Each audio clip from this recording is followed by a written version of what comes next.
अस्सलामु अलैकुम वरहमतुल्लाहि वबरकातुहू। बिस्मिल्लाहिर्रहमानिर्रहीम। अल्हम्दुलिल्लाहि रब्बिल आलमीन वस्सलातु वस्सलामु अला रसूलिहिल अमीन मुहम्मदिन व अला आलिहि व अस्हाबिहि अजमईन अम्मा बाद। अऊज़ु बिल्लाहि मिनश शैतानिर रजीम। बिस्मिल्लाहिर्रहमानिर्रहीम। रब्बि इश्रह ली सदरी व यस्सिर ली अमरी वहलुल उक़दतम मिन लिसानी यफ़क़हू क़ौली रब्बि ज़िदनी इल्मा आमीन या रब्बल आलमीन। जी पढ़िए। अऊज़ु बिल्लाहि मिनश शैतानिर रजीम। बिस्मिल्लाहिर्रहमानिर्रहीम। वला तंकिहुल मुश्रिकाति हत्ता युमिन वलअमतुम मुमिनतुन खैरुम मिन मुश्रिकतिन वलौ अअजबतकुम वला तुनकिहुल मुश्रिकीन हत्ता युमिनू वलअब्दुम मुमिनुन खैरुम मिन मुश्रिकिन वलौ अअजबकुम उलाइक यदऊन इलन्नार वल्लाहु यदऊ इलल जन्नति वल मग़फ़िरति बिइज़्निहि वयुबय्यिनु आयातिहि लिन्नासि लअल्लहुम यतज़क्करून।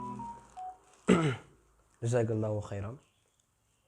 आखिरी मर्तबा हम लोग जो आयत पढ़ रहे थे वो सूरह बकरा की आयत नंबर 219 और 220 थी। उन आयतों में हमने जो बात पढ़ी थी कोई एक बात पेश कर दें। यतीमों का जो माल है उसके साथ क्या मामला करना चाहिए उसके बारे में बताया गया था कि वो आपके ही भाई हैं। और जी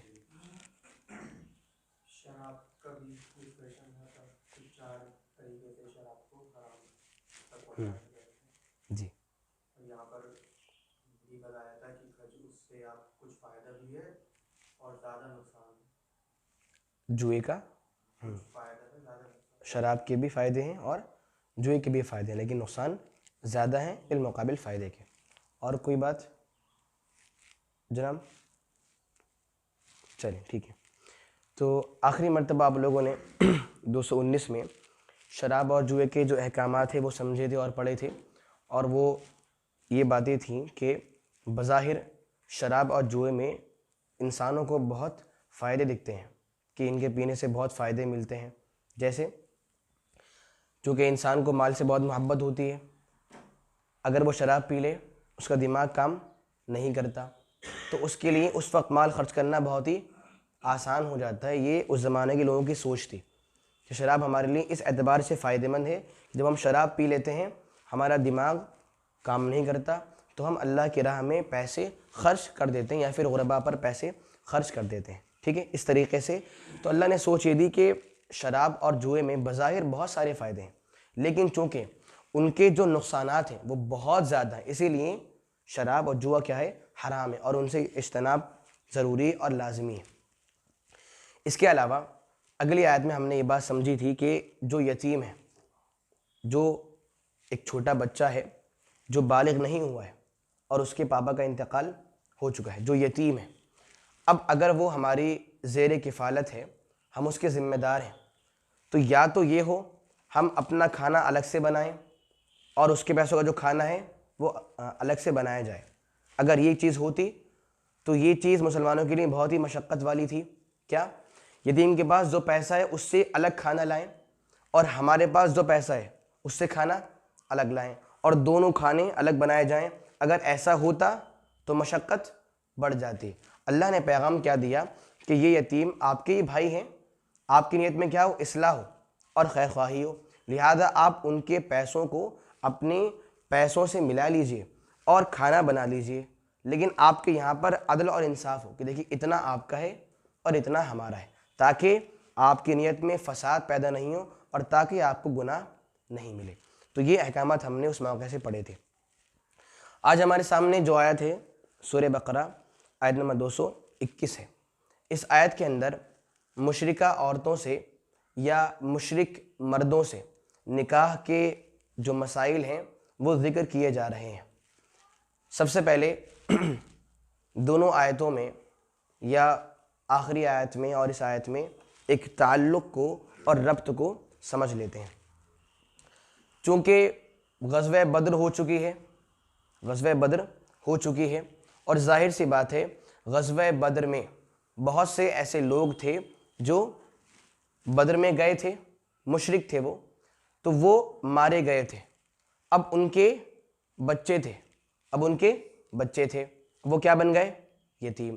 तो चूंकि वो बच्चे यतीम बन गए तो उनके बारे में जो अहकामात हैं वो आपने आखिरी आयत में पढ़ लिए हैं कि यतीम अगर मालदार है, उनके पास पैसा है, तो आपको ये बर्ताव करना है।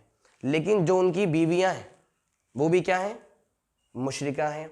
अब चूंकि हम बच्चों की किफ़ालत कर रहे हैं, तो जो उनकी बीवियां हैं उनके साथ क्या मसला किया जाए, क्या उनसे निकाह होगा या नहीं होगा, ये मसाइल पेश किए जा रहे हैं। एक ताल्लुक़ ये हो सकता है। दूसरा ये कि चूंकि मुसलमानों का आना जाना मक्का में था, मुसलमान कुछ मकासद के पेश नज़र मक्का आते थे और वहाँ पर मुशरिका औरतें भी थीं, ठीक है, या वहाँ पर मुशरिकीन वाले जो मुशरिक हैं मर्द भी थे। अब उनसे ताल्लुकात भी हैं, अब उनसे निकाह हो या नहीं हो, ये मसला दरपेश था। तो चूँकि ये हालात सामने थे कि मुशरिकीन से ताल्लुक़ है, मुशरिका औरतें ताल्लुक़ है, उनसे निकाह होगा नहीं होगा, तो ये बातें सामने आ रही थी, तो अल्लाह ने क्या करा?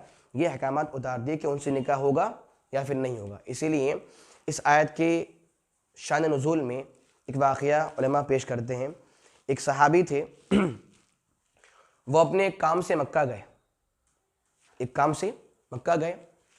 जब उनके मक्का में आने की खबर फैली तो एक ख़ातून थी, जब सहाबी मुसलमान नहीं हुए थे, मुसलमान होने से पहले वो सहाबी उस ख़ातून को जानते थे, ठीक है, और उनके ताल्लुकात थे, दोस्ती वगैरह थी।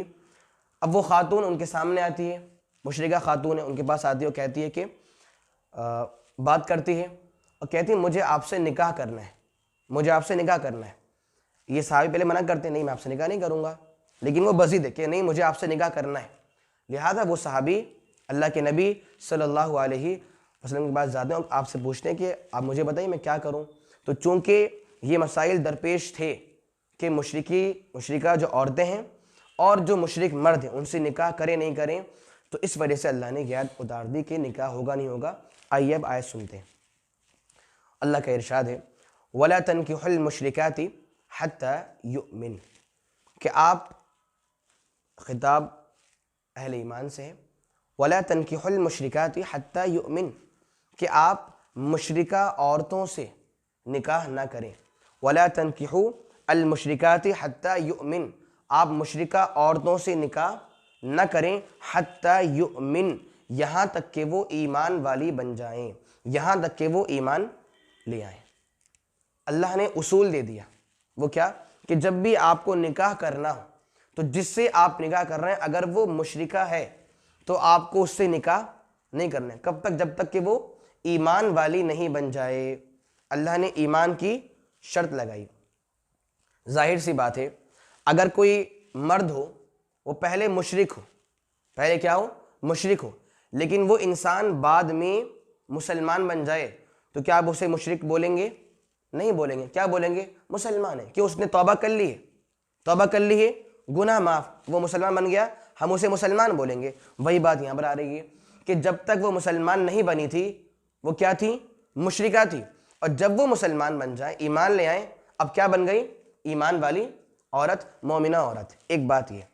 दूसरी बात आप गौर करिए, एक तरफ शिर्क है, शिर्क का, गौर से बात सुनिए, शिर्क के जो चीज़ उल्टे आती है वो क्या होती है? तौहीद और शिर्क दोनों क्या हैं? ऑपोजिट। जो इंसान तौहीद वाला वो क्या होता है? मुशरिक नहीं होता है, और जो मुशरिक हो वो तौहीद वाला नहीं होता है। तो यानी कि तौहीद और शिर्क दोनों क्या हैं? ऑपोजिट है। आयत में क्या है? आप मुशरिका औरतों से निकाह मत करो जब तक कि वो ईमान वाली ना बन जाएं। अल्लाह ने ये बात नहीं बोली कि मुशरिका औरत जब तौहीद वाली बन जाएं तो निकाह कर लो। अल्लाह ने तौहीद की बात नहीं बोली, ईमान की बात बोली कि मुशरिका औरतें जब तक साहिबे ईमान ना बन जाएं उनसे आप निकाह ना करें। अल्लाह क्या बोलता? मुशरिका खातून जब तक साहिबे तौहीद ना बन जाए निकाह मत कीजिए। लेकिन ईमान की बात आ रही है, तौहीद की बात नहीं, जबकि शिर्क का उल्टा क्या आता है? तौहीद। तो आयत क्या होती? जब वो साहिबे तौहीद बन जाएं, शिर्क छोड़ दें, तो निकाह कर लीजिए, जबकि ये पैगाम वहाँ पे नहीं है। कोई साहब वजह पेश करें। मैं पूछना चाह रहा था, मुशरिक जो लोग होते हैं वो कौन होते हैं? अच्छा सवाल है। असल में शिर्क के दो मतलब होते हैं। शिर्क के दो मतलब होते हैं। शिर्क का पहला मतलब ये होता है कि अल्लाह का जो हक है वो अल्लाह के अलावा किसी और को ही देना, ये भी क्या है?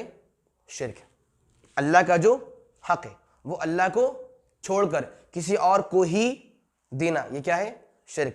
जैसे कोई इंसान बोले कि हमारी मुरादें सुनने वाले फलां साहब अल्लाह नहीं सुनता है, फलां साहब ही हैं जो मुश्किल में हमारे काम आते हैं, अल्लाह हमारे काम नहीं आता है। तो ऐसे इंसान ने अल्लाह का हक सिर्फ गैरुल्लाह को दे दिया, तो क्या है ये? शिर्क। पहली किस्म ये होती है। दूसरी क्या? अल्लाह का जो हक है वो अल्लाह के अलावा किसी और को भी देना, ये भी शिर्क है।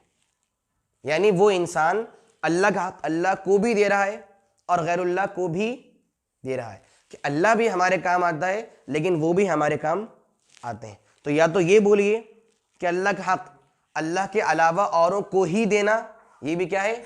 शिर्क। अल्लाह का हक अल्लाह के अलावा किसी और को भी देना, ये भी क्या है? शिर्क।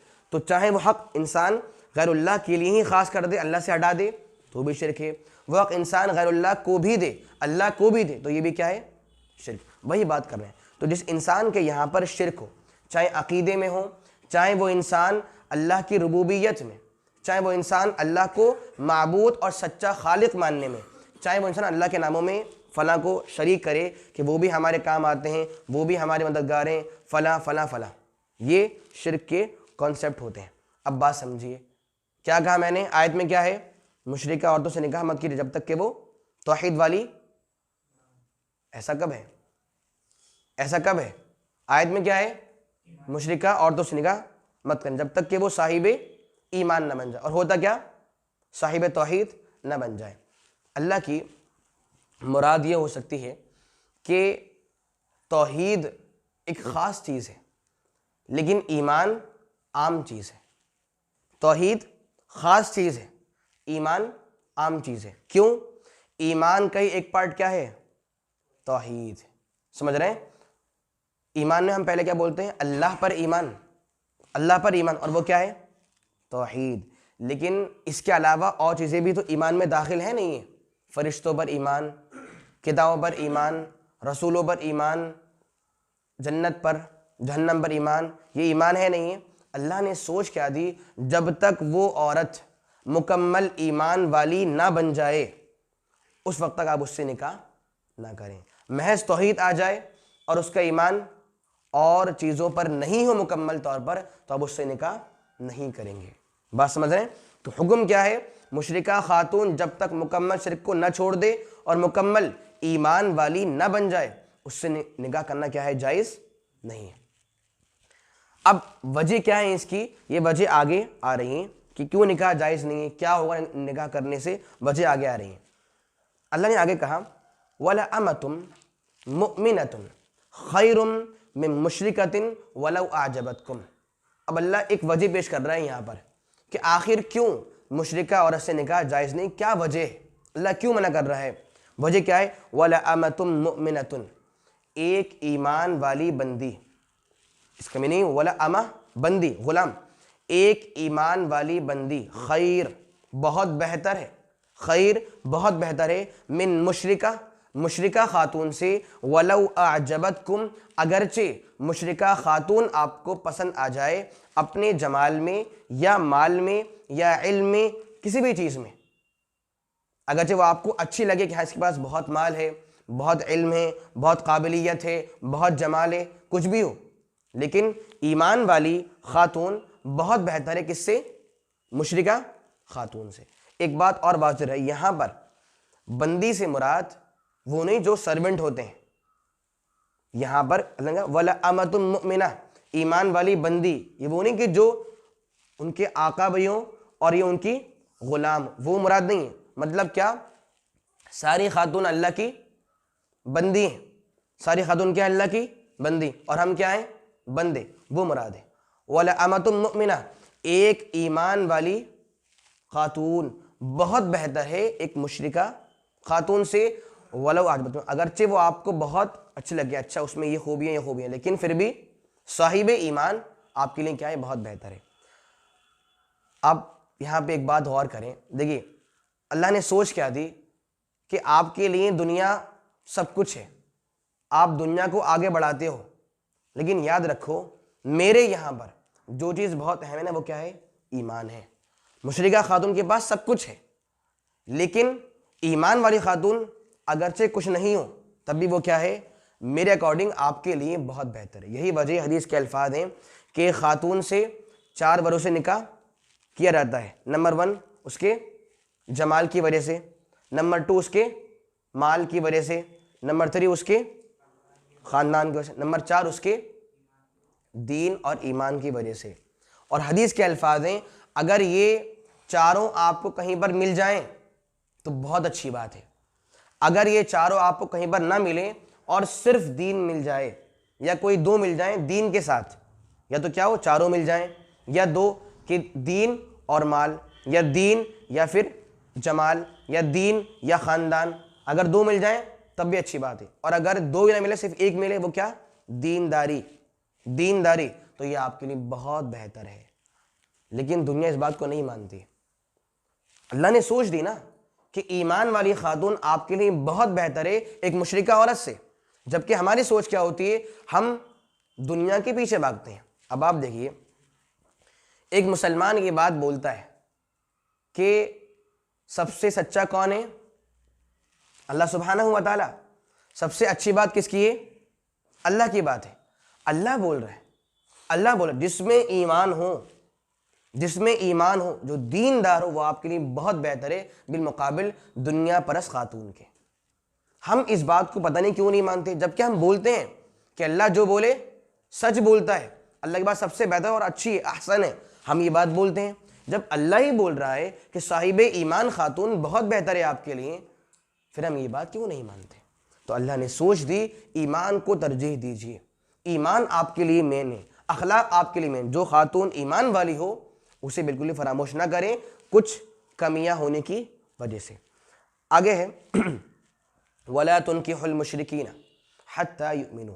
अभी हुक्म था ईमान वाले मर्दों से कि ईमान वाले मर्दों, जो खातून मुशरिका है, जिसमें शिरक की कोई भी किस्म मौजूद है, जब तक कि वो साहिब ईमान न बन जाए उससे आप निकाह ना करें।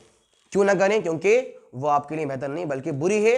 साहिब ईमान खातून आपके लिए बहुत अच्छी है। आगे हुक्म है ईमान वाली ख़वातीन के औलिया, उनके ज़िम्मेदारों से। हुक्म क्या है, वला तुनकिहू अल मुशरिकीन हत्ता युमिनू, कि आप मुशरिका, आप मुशरिकीन मर्द, जो मुशरिकीन मर्द हैं, आप उनसे निकाह ना कराइए अपनी ख़वातीन का जब तक कि मुशरिक मर्द ईमान वाले ना बन जाएं। यहाँ पे एक बात और वाज़ेह कर दूँ गुज़िश्ता टुकड़ों के बारे में। हुक्म क्या था, जो मुशरिका खातून उससे निकाह मत कीजिए। ये हुक्म मुसलमान के अलावा सबके लिए था। अब चाहे वो बुत परस्त हो, चाहे वो अहले किताब में से हो, चाहे वो यहूदी हो, चाहे वो क्या हो, ईसाई। आयत में क्या है, मुशरिका खातून, वो कोई भी हो, बुत परस्त हो, मजूसी हो, या फिर यहूदी हो, ईसाई हो। लेकिन सूरह माइदा में एक आयत बिल्कुल वाज़ेह है। उस आयत के अल्फाज ये हैं वल मुहसनातु, के अहले किताब की जो पाकबाज औरतें हैं, जो पाकीज़ा औरतें हैं, वो आपके लिए हलाल हैं। अहले किताब की जो पाकीज़ा औरतें हैं वो आपके लिए क्या है, हलाल। यानी कि यहाँ पर जो एक आम बात थी वो उस आयत से ख़ास हो गई। कौन सी आयत, सूरह माइदा की आयत से। वहाँ पर क्या है, अहले किताब की मुहसना पाक औरतें आपके लिए क्या है, हलाल। और यहाँ पर क्या था, हर मुशरिका औरत आपके लिए हराम। यहाँ पे बात बिल्कुल आम थी, वहाँ से बात क्या हो गई, ख़ास। तो उसूल क्या मिला कि जो अहले किताब की आज भी ख़वातीन हैं वो हमारे लिए क्या है, हलाल है। एक बात ये। दूसरी बात, अब लोग क्या बोलते हैं, उनसे शिरक हो रहा है, वो तो मुशरिका हैं। वो लोग क्या बोलते हैं कि नऊज़ु बिल्लाह ईसा अलैहिस्सलाम कौन है, अल्लाह के बेटे। शिरक है नहीं है, शिरक तो है ये, और उनका ये अकीदा है।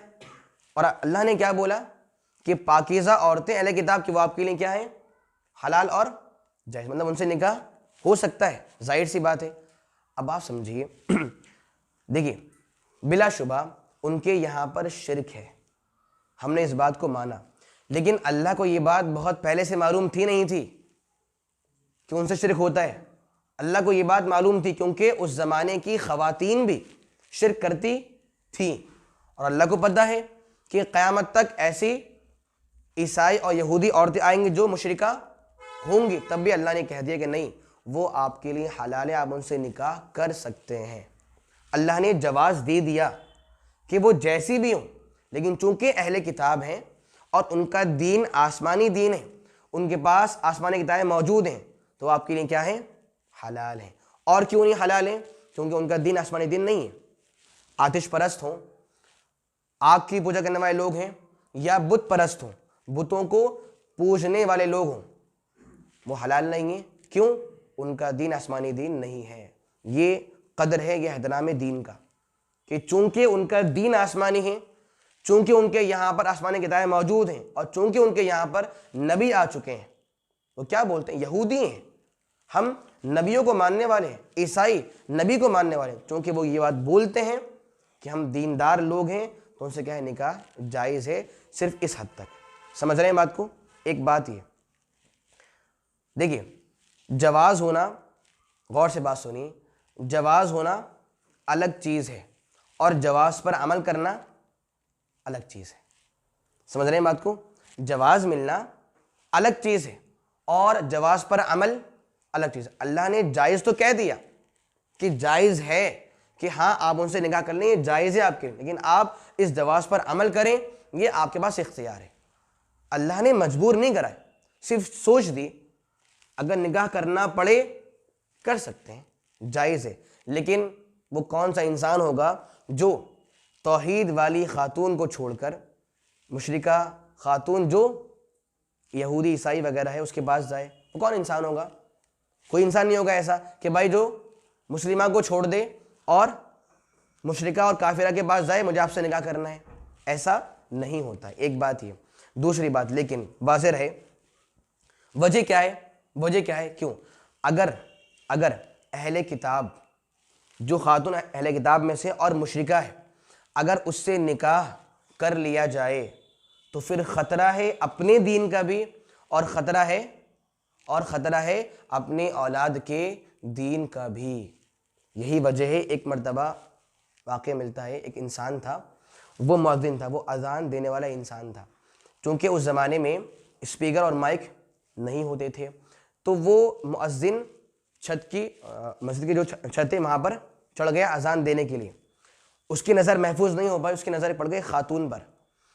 जब वो अज़ान या नमाज से फारिग हो गया तो वो उस खातून के घर पर जाता है और उससे बोलता है कि मुझे आपसे निकाह करना है और मुझे आपको जायज़ रिश्ते में रखना है। वो इंसान उस खातून से बोलता है। वो खातून कहती है नहीं, मैं ईसाई हूँ। तो वो इंसान, आप सोचिए, ये मसला इतना ख़तरनाक है, तो वो इंसान उस खातून से निकाह करने के लिए अपने मज़हब को बदल कर ईसाई बन जाता है। क्या बन जाता है? ईसाई।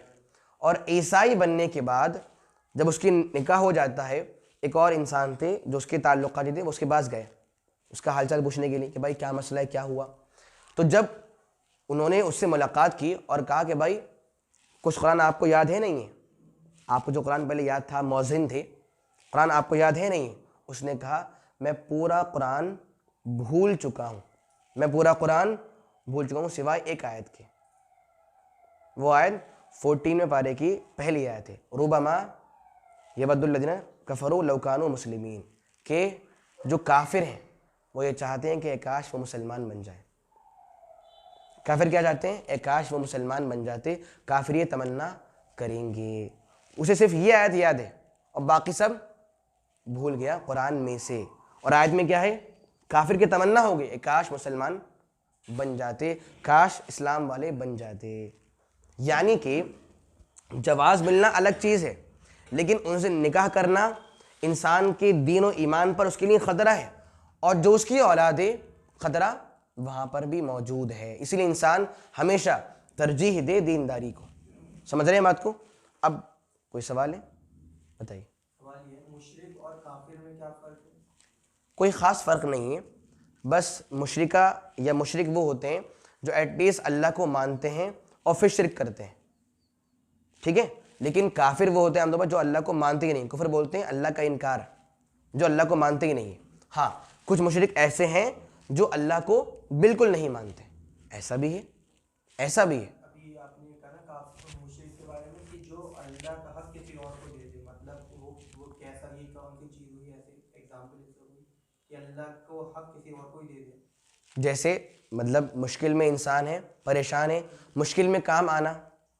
अब जो लोग मुसलमान नहीं हैं वो क्या मानते हैं, फलां लोग फलां साहब हमारे काम आते हैं। तो उन्हें कुफ्र कर दिया इसका मतलब अल्लाह को मानने। मैं बस अभी यही बात बोलने वाला था आपसे कि मफहूम दोनों क्या है। मुशरिक का मतलब मुशरिक वो इंसान जो शिरक करता है। अब कुछ मुशरिक वो होते हैं जो अल्लाह को मान कर शिरक करते हैं, और कुछ वो जो अल्लाह का इनकार करके शिरक करते हैं। तो यानी कि हर काफिर मुशरिक होता है, लेकिन हर मुशरिक काफिर नहीं है। अब हर काफिर मतलब हर इनकारी, अब चाहे वो अल्लाह का मुकम्मल इनकार कर दे, चाहे इनकार पार्शियली करे, वो क्या होगा, मुशरिक होगा। अब लेकिन हर मुशरिक काफिर हो जाए, कुफर तक पहुंच जाए, ऐसा नहीं, क्योंकि कुछ ऐसे लोग हैं मुसलमान जो मुशरिक हैं, क्या वो काफिर भी हैं? लेकिन जो काफिर हैं वो मुशरिक भी होते नहीं होते हैं। कितने लोग हैं जो अल्लाह को नहीं मानते, तो वो क्या हैं, मुशरिक हैं, उनसे शिरक होता है। लेकिन हर मुशरिक काफिर हो जाए, नहीं, मुसलमान बहुत सारे मुशरिक हैं, क्या वो काफिर भी अल्लाह को नहीं मानते? ऐसा नहीं, वो अल्लाह को मानते हैं। तो हर काफिर मुशरिक तो हो सकता है, लेकिन हर मुशरिक काफिर हो जाए ऐसा नहीं है। समझ रहे हैं बात को? जो कुरान की आयतों को का इनकार कर दे वो क्या है, मुशरिक है? जो इंसान इस बात का इनकार कर दे कि ये आयत कुरान का हिस्सा नहीं है, ये अल्लाह की बात नहीं है, और उसके पास कोई रीज़न ना हो, मान लीजिए उसे लोगों ने कहा कि भाई ऐसे कोई आयत नहीं है, और उसके पास इल्म नहीं है, तो उसने अनजाने में ये बात बोल दी, तो मसला अलग है। उसके पास मुकम्मल इल्म है कि कुरान की आयत है, तब भी वो क्या बोल दे, नहीं, या कुरान की आयत नहीं है, या मैं इसे आयत नहीं मानता, या मैं इसे अल्लाह की बात नहीं मानता, तो वह इंसान काफिर बन गया। अगर कोई वजह नहीं हो और अलग तो, अगर कुछ वजह है, उसके पास इल्म नहीं है, या लोगों ने उसे बताया कि भाई ये कुरान की आयत नहीं होती है, वो उसी को ही मान रहा है, या कोई और बात है, तो अलग मसला है। उसके पास कोई वजह नहीं है, वो बिला वजह क्या बोलता है, मैं नहीं मानता कि भाई ये हिजाब का हुक्म अल्लाह का हुक्म होगा, मैं नहीं मानता कि ऐसा भी कुछ हो सकता है, मैं नहीं मानता कि ये अल्लाह की बात है, तो इंसान काफिर माना जाएगा। तो जो ये क्रिश्चियन और ये होगा, ये तो कुरान मानते ही नहीं, तो ये काफिर कहलाएंगे मुशरिक? दोनों काफिर इसलिए हैं कि क्योंकि वो मानते नहीं कि कुरान अल्लाह की किताब है। मुशरिक क्यों? क्योंकि उनसे शिरक होता है। तो फिर उनसे निकाह मैंने कहा तो यहाँ पे आयत में अल्फाज बिल्कुल आम है, वो क्या, मुशरिका खातून से आप निकाह ना करें, लेकिन शिरक और कुफ्र तो अहले किताब की ख़वातीन के पास भी है, बट अल्लाह ने जायज़ कह दिया कि आप उनसे निकाह कर सकते हैं। मैंने कहा ना जायज़ है, लेकिन अल्लाह ने मजबूर नहीं करा आपको कि आप उनसे निकाह करें। जवाज़ अलग है और अपनाना अलग है। जैसे एक मिसाल दूँ आपको, एक जानवर होता है, उसे बोलते हैं अरबी में ज़ब, ज़ब, उर्दू में उसे कुछ और बोलते हैं, ज़ब बोलते हैं उसे अरबी में, और कुछ छिपकली के जैसा होता है, कुछ बड़ा सा जानवर होता है। अल्लाह के नबी सल्लल्लाहु अलैहि वसल्लम को वो जानवर खाना पर्सनली पसंद नहीं था। एक बार वो आया आपके सामने, आप बैठे, दस्तरखान था, वहाँ बैठे हुए थे आप, कुछ लोगों ने वो खाना पेश किया आपके सामने, आप पीछे हट गए, आपने वो खाना नहीं खाया। कौन? ज़ब का जानवर का जो खाना था वो नहीं खाया आपने। एक साहबी बराबर में बैठे हुए थे, पूछा नबी क्या ये जायज़ नहीं है क्या? आप बोले जायज़ तो है, लेकिन मेरा मन नहीं करता है, तो मैं नहीं खा रहा हूँ। उन साहबी ने सुना और एक टांग उठाई और खाना शुरू कर दिया। अब यानी कि सोच क्या मिली, ज़ब खाना जायज़ है, लेकिन नबी का अमल उस पर नहीं है। तो जवाज़ अलग चीज़ है और अमल करना अलग चीज़ है। जायज़ तो है, शिरक उनके यहाँ पर है, हम मानते हैं, कुफ्र भी, लेकिन जायज़ है, कर सकते हैं, मगर कब कब? जब दीनदार लोग नहीं है। मैंने कहा ना भाई, कौन चाहेगा इंसान के उसे दीनदार का ऑप्शन मिल रहा है, वो दीनदार छोड़ दे और निकाह कर ले इनसे? ऐसे लोग कौन होते हैं? समझ रहे हैं बात को? तो जवाज़ अलग चीज़ है, लेकिन अमल करना अलग चीज़ है। असल में ये है ना बात, अब आपने कहा कुफ्र करने वाले से यानी कि निकाह हो जाएगा उनसे, तो फिर नॉन मुस्लिम भी कुफ्र कर रहे हैं। मैंने कहा तो जो मुशरिकीन, जो यहूदी हैं, जो ईसाई, उनके यहाँ पर ख़ास बात क्या? उनका दीन आसमानी दीन है, बस उनमें ये ख़ास बात ये है। लेकिन जो और लोग हैं, जो आग की पूजा कर रहे हैं, जो बुतों की पूजा कर रहे हैं, उनका दीन आसमानी दीन नहीं है, बस ये वजह है। दीन तो बदल चुका है ना, लेकिन अब किन का दीन? कुछ भी हो, बड़ा अल्लाह ने तो बात बोली है। और मैंने कहा ना, अल्लाह को क़यामत तक का इल्म है। अल्लाह ने बाकायदा सूरह माइदा कुरान की उन सूरतों में से जो सबसे आखिर में उतरी हैं, आपने क्या सुनी? अल्यौमा अकमलतु लकुम दीनकुम, कि लोगों मैंने आज आपके लिए आपका दिन मुकम्मल कर दिया। ये आयत कुरान की आखिरी आयतों में उतरने वाली आयतों में से है, और ये आयत सूरह माइदा की है। सूरह माइदा आखिरी सूरतों में से जो उतरी हैं कुरान मजीद में से, और उसमें ये हुक्म भी है कि वो औरतें आपके लिए क्या हैं? हलाल हैं। तो अल्लाह को मालूम था, अल्लाह ने तब भी ये बात बोली कि आप निकाह कर सकते हैं, आपके लिए हलाल और जायज़ है। जी कुछ कह रहे हैं हम? कि मैं कह रहा था उसमें एक शर्त ये भी तो है कि उनकी पाकीज़ा औरतों से। मैं बस ये बात बोलने ही वाला था, अच्छा आपने दिलाई, जज़ाकल्लाहु खैरा। देखिए असल में उलमा ने ये बात मेंशन की है कि अहले किताब की जो ख़वातीन हैं उनसे निकाह दो शर्तों की बुनियाद पर जायज़ है। एक शर्त क्या है? कि वो अहले किताब ही हो, वो यहूदी ही हो, वो ईसाई ही हो। अब ये नहीं कि वो तौरात को भी नहीं मानती हो, अगर ईसाई तो फिर इंजील को नहीं मानती हो, मतलब कि वो अपने दीन को मानती हो। और दूसरी बात ये कि वो बदकार खातून नहीं हो, वो पाकीज़ा खातून हो। अगर उसने गुनाह पहले कर लिए हो, तौबा कर ली हो, तो मसला अलग है, लेकिन वो गुनाहों में हो और निकाह कर ले तो जायज़ नहीं है। वो पाकबाज औरत हो, और दूसरा क्या, वो यहूदिया या फिर ईसाइया ही हो, तो निकाह जायज़ है। ठीक है, बहरहाल तो ये हुक्म था मर्दों के लिए। आगे आ रहा है वला तुनकिहू अल मुशरिकीन हत्ता युमिनू, कि जो मुशरिक मर्द हैं आप उनसे निकाह ना कराएं। खिताब किन के लिए हैं? नेक ख़वातीन के औलिया, ज़िम्मेदारों के लिए, कि ज़िम्मेदार आप हैं, ज़िम्मेदार आप हैं। तो जो आपकी पाकबाज खातून हैं आप उनको मुशरिकीन के रिश्ते में न दें। ये बात वाज़ेह रहे कि यहाँ पर हर मुशरिक मुराद है। यहाँ पर हर मुशरिक क्या है? मुराद, चाहे वो यहूदी हो, चाहे वो ईसाई, चाहे कोई भी हो वो। अगर लेकिन ख़वातीन हैं तो मसला अलग था, लेकिन यहाँ पर मुशरिक मर्द हैं, चाहे वो कोई भी हो। हुक्म क्या है? कि जो औरतें आपकी पाकबाज औरतें हैं आप उनको मुशरिकीन के निकाह में दे दें, जायज़ नहीं है। तो जो पाकबाज औरतें हैं वो सिर्फ पाकबाज मर्दों के लिए जायज़ हैं और हलाल हैं। हुक्म क्या है? जब तक मुशरिकीन ईमान ना ले आएँ आप उनसे निकाह ना कराइए। यहाँ रुककर एक बात और समझिए, बाज़ लोगों ने सोशल मीडिया पर एक बात वायरल की है। वो बात ये है कि अगर एक लड़का और एक लड़की अपनी मर्ज़ी से निकाह कबूल करने वाली बात बोल लें, वो कहते मैं निकाह कबूल कर लिया और वो निकाह कबूल कर लिया, वो दोनों ये बात बोल दें, तो बाद लोगों ने ये बात बोली है कि निकाह हो जाता है। जी, कुछ वीडियोस ऐसी हैं, शायद आप सुनते भी होंगे उन लोगों को, क्योंकि वो क्या कहते हैं कि वली का होना, लड़की के लिए वली का होना शर्त नहीं है। अगर खातून खुद से बोल दे कि मैं निकाह कबूल कर लिया, आप मेरे शौहर, वो बोल दे कि आप मेरी बीवी हो, तो निकाह हो जाता है। अल्लाह अकबर। न जाने कैसे लोग हैं जो एक बहुत बड़ी बुराई को जन्म दे रहे हैं। सिर्फ क्यों? सिर्फ क्यों कि क्या करना है भाई, जायज़ है, हलाल है। जबकि आप देखिए वला तुनकिहू अल मुशरिकीन, अल्लाह बोल रहा है औलिया से क्या आप निकाह ना कराएं। शुरुआत में देखिए क्या था, वला तनकिहू, आप निकाह ना करें। क्यों? किनसे? मर्दों के लिए। जब आते ख़वातीन की, वला तुनकिहू, आप निकाह ना कराएं, मतलब जिम्मेदार कौन है? वली जिम्मेदार है। कौन जिम्मेदार है? वली। वो करेगा डिसाइड। अगर ये बात बोल दें आप कि वो बोल दे जायज़ है, फिर तो अल्लाह ने फरमाया क्या क्या हम दरवाजे खोल रहे हैं, सिर्फ क्यों? मशहूर होने के लिए। कुछ लोग ऐसे होते हैं जो मशहूर होने के लिए ना कुछ नई नई बातें लाते हैं निकाल कर, तो उनमें से वो लोग भी हैं। वो क्या बोल रहे हैं? बोल दें वली राजी हो नहीं हो, मसला नहीं है, वली को क्या करना है, छोड़िए वली को। माँ बाप, और बाकायदा उन्होंने ये बात बोली कि माँ बाप तो हमेशा बीच में रुकावट बने रहते हैं।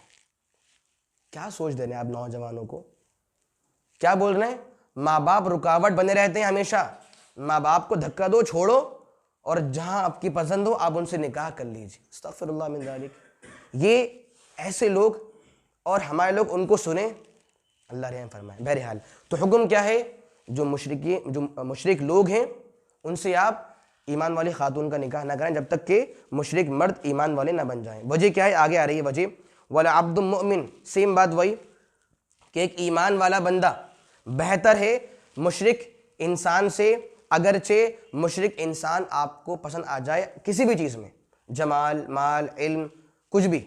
यानी कि एक ईमान वाला इंसान बहुत बेहतर है किससे? शिरक करने वाले इंसान से।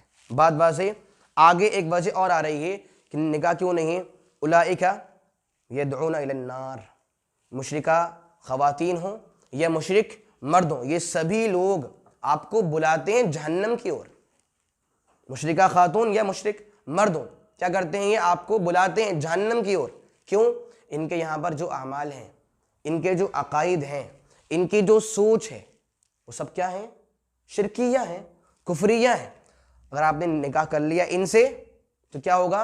ये आपको जहन्नम की ओर ले जाएंगे। जबकि आगे है वल्लाहु यदऊ इलल जन्नह, जबकि अल्लाह आपको बुलाता है जन्नत की ओर, वल मगफिरा, और माफ़ी की ओर, बिइज़्नी, अपनी मर्जी से।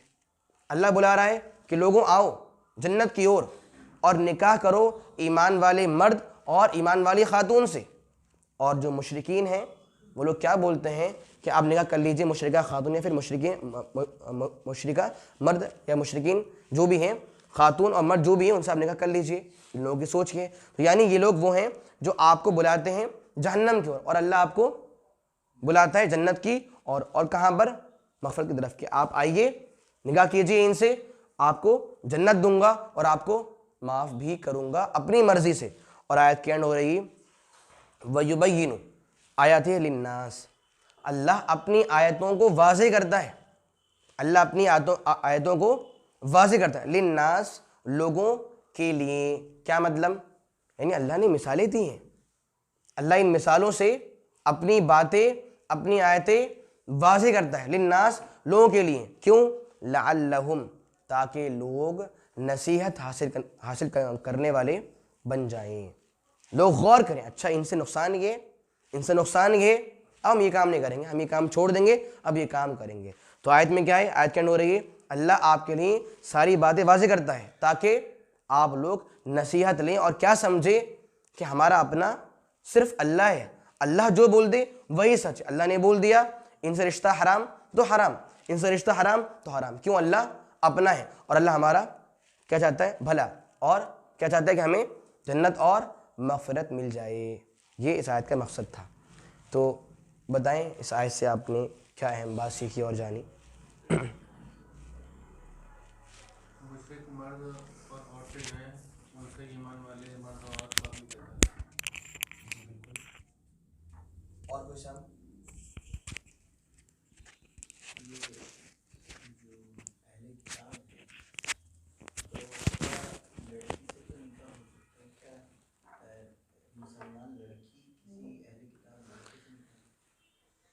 सबसे पहली बात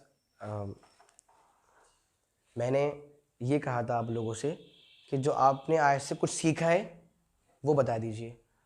तो बात कही मैंने फ़ायदों की और सवाल आ रहा है, पहली बात ये। दूसरी बात ये कि शायद आप कहीं मसरूफ़ थे, ये बात मैंने वाज़ेह की थी कि अगर कोई मुशरिका ख़ातून अगरचे क्या हो, अहले किताब में से हो, उससे निकाह क्या है? जायज़।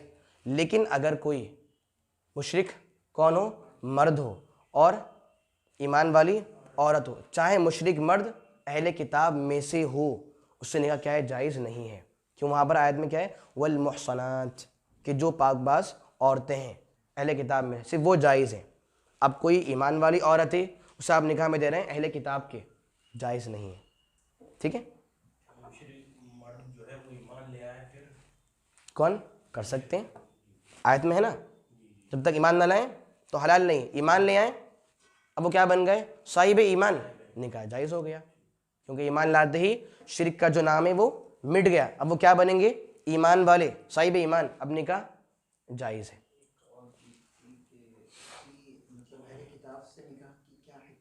मैंने वो वजह बताई थी जनाब को, शायद आप वहाँ भी मसरूफ़ थे। वजह ये थी कि चूँकि अहले किताब में दीनदारी है ना, क्या कि उनका दीन आसमानी दीन है, उनके नबी आसमान से आए हैं, मतलब अल्लाह की मर्ज़ी से आए हैं, और उनके यहाँ पर आसमानी किताबें क्या हैं, मौजूद हैं, तो उनका अपने दीन पर जमना ज़रूरी है, वो यहूदी ही हो, ईसाई ही हो, क्योंकि उनके यहाँ पर आसमानी शरीयत मौजूद है, तो क्या है, निकाह जायज़ है।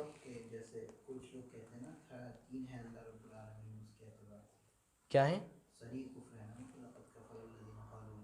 मैंने इनसे ये बात बोली कि सूरह माइदा की जो आयत है जहाँ पर ये बात मेंशन है कि मुशरिका जो ख़वातीन हैं, ठीक है, चाहे वो अहले किताब में से हो, लेकिन वो आपके लिए अगर वो पाकबाज हैं और वो पाकीज़ा खातून हैं तो उनसे आप निकाह कर सकते हैं। तो वो जो सूरत है वो कुरान मजीद में आखिर में उतरने वाली सूरतों में से एक सूरत है। तो अल्लाह को ये बात पहले से मालूम थी कि ये लोग आगे बढ़कर और कुफ्र और शिरक करेंगे। ठीक है, लोग ये बात पहले से मालूम थी कि ये लोग मुशरिकीन हैं, कुफ़ार हैं, तब भी अल्लाह ने ये बात क्या बोली कि वो आपके लिए हलाल और जायज़ है। जब अल्लाह ने ये बात बोल दी फिर हमें ये बात मानना चाहिए कि अगरचे वो जैसे भी हों, लेकिन क्या अगर अहले किताब में से हैं फिर निकाह इंशाअल्लाह जायज़ माना जाएगा, लेकिन कब हाँ, पाकीज़ा हो और जब बहुत मजबूरी हो। मैंने कहा ना, अगर आपके पास अच्छा ऑप्शन है फिर आप निकाह ऐसी ख़वातीन से क्यों करेंगे, तो ये एक वजह है। ठीक है, दुआ करते हैं अल्लाह तो हम तमाम लोगों को तेरे कुरान को कमा हक़ समझने की तौफ़ीक़ अता फ़रमा, आमीन या रब्बल आलमीन। अस्सलामु अलैकुम व रहमतुल्लाहि व बरकातुहू। सुब्हानकल्लाह।